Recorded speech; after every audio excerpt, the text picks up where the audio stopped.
This is Colombia's House of Peace, located in the city of Bogotá. It was created 3 years ago by former combatants of the FARC. Co-founder Doris Suarez Guzman says they wanted to create a space where entrepreneurs could meet and sell their products, like La Trocha craft beer, made by former FARC combatants. Modesty aside, I think in Bogotá we are one of the strongest entrepreneurial projects built by signees of the peace agreement. We do a lot of work with academia and with social groups who use this as a place to hold dialogues and share their projects. Doris Suarez Guzman served 14 years of a 40-year prison sentence.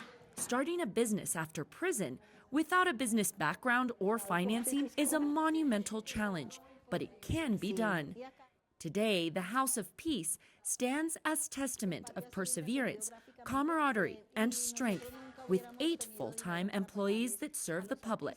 Since the signing of the 2016 peace agreement, the United Nations Development Program has been collaborating with the Colombian government and the signees of the agreement to strengthen the implementation of the accord.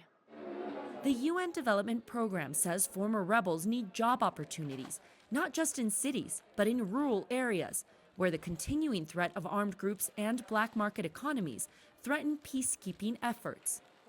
Because of the issues arising in different territories, many are still being recruited again. There can be recidivism because of the pressure that comes from other armed groups, or even a lack of better opportunities. To create a lasting peace, experts point to the need to eradicate the root causes of Colombia's armed conflict, like the desperate poverty in rural areas. Lina Luna, Colombian professor and investigator at the Externado University, has been studying China's success in lifting more than 800 million people out of extreme poverty. Until now, Colombia has received a lot of help focused on security. It has also received a type of vertical cooperation. The cooperation has been focused on what others from the outside believe is relevant and not molded into Colombia's reality. That is why I believe China's way of structuring projects and allowing for a clearer participation of locals in every project is fundamental. Colombia's fight against the armed conflict just suffered a big setback from a top ally. On Monday, the United States decertified Colombia as a partner in the war on drugs. Millions of dollars in vital U.S. aid could disappear. In the country's campaign to eradicate poverty, Luna believes Colombia needs to find new partners who will work as equals. This is not about framing it as a replacement to U.S. aid or replacement of any cooperation agency. We need to think of strategic associations with countries like China.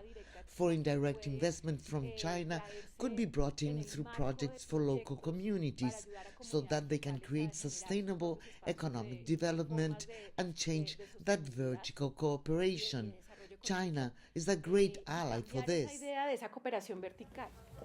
And there has never been greater urgency. Peacekeeping is difficult and dangerous. As a reminder, there are 470 paper butterflies hanging in the House of Peace, each with names of people murdered since the signing of the peace agreement nearly 9 years ago. Our lives are still at risk. Stigmatization still exists against us and other leaders. We aren't the only ones who are at risk. Any person who defends the rights of communities in our country are stigmatized and killed without justice. Colombian citizens who gave up a life of conflict to bet their lives on peace. Begue, CGTN, Bogotá, Colombia.